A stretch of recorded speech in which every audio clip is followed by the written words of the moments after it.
السلام علیکم، میرا نام طاہر علی ہے اور میری یوٹیوب چینل کا نام گلدستوں زبان ہے اور میں اس چینل پہ اردو اشتہارات اپلوڈ کرتا ہوں اور میرے اس چینل کو سبسکرائب کرنا نہ بھولیے گا۔ بسم اللہ الرحمن الرحیم۔ السلام علیکم ڈیئر اسٹوڈنٹس، امید ہے آپ لوگ ٹھیک ہوں گے اور آپ لوگوں کی زندگی خوشیوں کے ساتھ گزر رہی ہوگی۔ تو آپ لوگوں کے لیے چلتا ہوں شعر نمبر 5 کی تشریح کی طرف۔ شعر نمبر 5 کیا ہے؟ شعر نمبر 5 یہی ہے کہ اس نازنین نے جب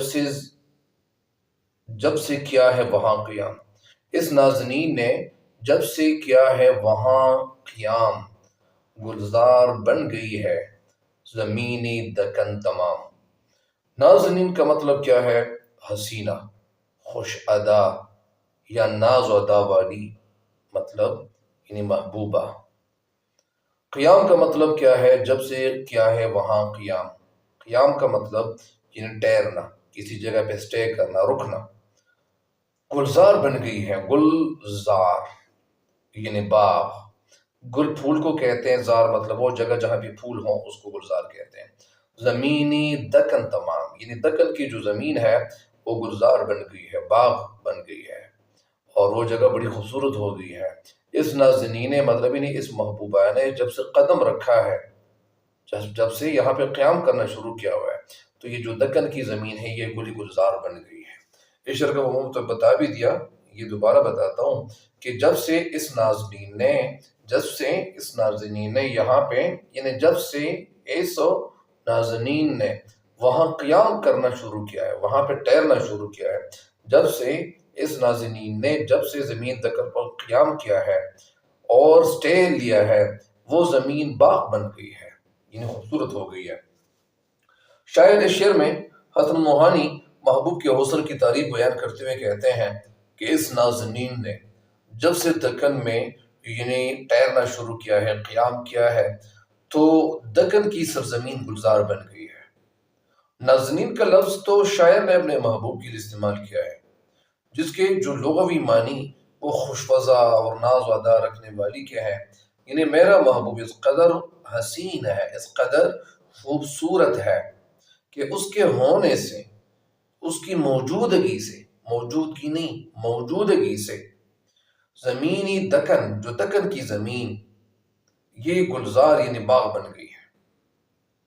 اصل میں ہر انسان کی بڑی قیمت ہوتی ہے، ہر انسان کو اللہ تعالیٰ نے بہت بڑا مرتبہ دیا ہوتا ہے، لیکن کچھ لوگ کسی انسان کو خاطے میں نہیں لاتا۔ کوئی بھی انسان اس انسان کو دوسرے انسان کو مرتبہ ہی نہیں دیتا۔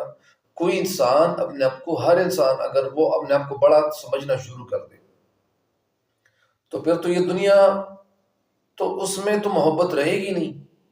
بہرحال یعنی شاعر کا مطلب ہے کہ جب سے میرا محبوب یہاں پہ دکن میں رہنا شروع کیا ہوا ہے، جب سے انہوں نے رہائش اختیار کی ہوئی ہے، تو اس وقت سے یعنی جو جگہ ہے دکن کی زمین، یہ بڑی خوبصورت ہو گئی ہے۔ اس خوبصورتی میں، اس شعر کی خوبصورتی میں، ان کی موجودگی کی وجہ سے اس شعر کی خوبصورتی میں اضافہ ہوا ہے۔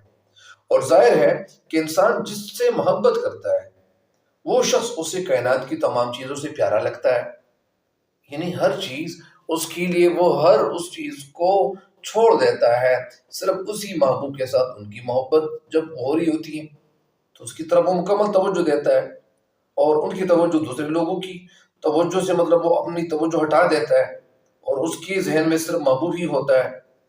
اور دوسرا جہان انسان کی محبوب ہستی قیام کیے ہوئے ہو، اور دوسری بات یہ ہے کہ جب وہاں پہ اس کا محبوب اس شہر میں موجود ہو تو وہی جگہ انسان کے لیے جنت مطلب یعنی سے بڑھ کر ہو جاتی ہے۔ اور کچھ ایسی کیفیت کا جو اظہار یعنی حضرت موہانی نے یہاں پہ ایک شعر میں یہاں پہ نقل کرتا ہوں، انہوں نے اس بات کا مطلب اظہار کیا ہوا ہے، مثلاً کہنا یہ چاہتے ہیں کہ جب سے میرا جو محبوب ہے اس شہر میں انہوں نے رہائش اختیار کی ہوئی ہے، تو یہ شہر ان کی رہائش کی وجہ سے یہ خوبصورت ہو گیا ہے۔ اور ان کا ایک شعر ہے یہاں پہ کہ اس کے چہرے کی چمک کے سامنے سادہ لگا، اس کے چہرے کی چمک کے سامنے سادہ لگا، آسماں پہ چاند پورا تھا مگر آدھا لگا۔ اس کے چہرے کی چمک کے سامنے سادہ لگا، آسماں پہ چاند پورا تھا مگر آدھا لگا۔ غزل کی شاعری کی جو ایک کوالٹی ہے، جو ایک خوبصورتی ہے، جو خوبی ہے، وہ کیوں ہے؟ وہ ان کی شاعری میں انہیں محبوب کی جو نفسیات ہے اور جو محبوب کی جو سائیکی ہے اور حسن اور خوبصورتی کی جو تصویر ہے تو وہ یہاں پہ موجود ہے۔ انہوں نے غزل کے قدیم رنگ تھا، جو اولڈ رنگ تھا، جو مطلب پرانا تھا، اس رنگ کو چھوڑ کر انہوں نے ایک نیا رنگ ایک شاعری کو دے دیا۔ مطلب یعنی جس طرح جو ایک گھر ہوتا ہے اور وہ گھر کیا ہوتا ہے، وہ دیواریں تو پرانی ہو چکی ہوتی ہیں، کبھی کبھار تو کچھ شاعر ایسی بھی آئے ہیں کہ انہوں نے پرانی دیواروں کو ہٹا کر اس گھر کو ڈھا کر اس گھر کو مسمار کر کے ویران کر کے اس گھر کو ویران کر کے انہوں نے نیا گھر تعمیر کرنے کی کوشش کی۔ لیکن کچھ ایسے شاعر بھی آئے کہ انہوں نے پرانا جو گھر تھا اس کے رنگ و روغن میں مطلب یہ انہوں نے ایک رغم روغن جو تھا اس کو مطلب دے دیا۔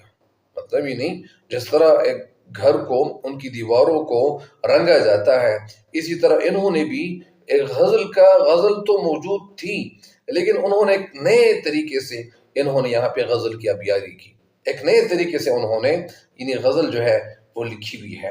اور شعر بیان کرنے کا جو انداز ہے ان کا اتنا بہترین ہے، اتنا خوبصورت ہے کہ اس میں مطلب ایک خوبصورتی آ جاتی ہے۔ ظاہری بات ہے کہ جب شعر کا انداز اتنا چھوٹا ہو، اتنا خوبصورت ہو، اتنا بے مثال ہو، اتنا یونیک ہو، اتنا بہترین ہو، اتنا نادر ہو، تو پھر ظاہری بات ہے کہ انسان تو وہ سننا گوارا کرتا ہے، سننا برداشت کرتا ہے۔ اور پھر جب کوئی شاعر کسی کو سنائے اور کوئی اچھا سا شعر ہو تو پھر ظاہری بات ہے کہ اس سے بندہ متاثر بھی ہو جاتا ہے۔ اور ایک شعر اس کے ساتھ جو موجود ہے وہ کچھ یوں ہے کہ تیری صورت سے کسی کی نہیں ملتی صورت، تیری صورت سے کسی کی نہیں ملتی صورت، ہم جہاں میں تیری تصویر لیے پھرتے ہیں۔ انہیں شعر کو دیکھ لیں کہ تو اس میں تو مطلب انہیں وہی ایک روایتی جو ایک کلاسیکل جو شاعری ہے تو اس میں مطلب انہیں بہت سے شعراء کہ جو میں نے پہلے جو شعر تھا اس میں نے کچھ کلاسیکل جو شعراء ہیں تو ان کے میں نے کچھ شعر نقل کیے تھے۔ اور یہاں پہ بھی مطلب انہیں جو شاعر ہے جو حضرت موہانی تو وہ محبوب کے حسن کی تعریف میں مطلب انہیں ان کی تعریف کرتے کرتے وہ تھکتا نہیں ہے۔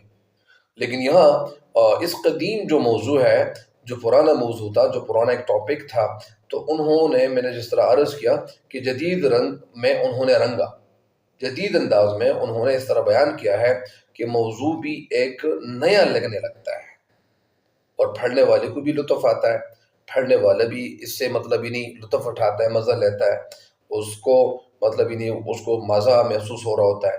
اور دکن میں جو ایک عام سا شہر تھا، مطلب دکن تو ایک عام سا شہر تھا، وہ بھی گلزار بن گیا، گویا محبوب کے پاؤں پڑنے سے جہاں پاؤں پڑتے ہیں وہ جگہ گلزار بن جاتی ہے۔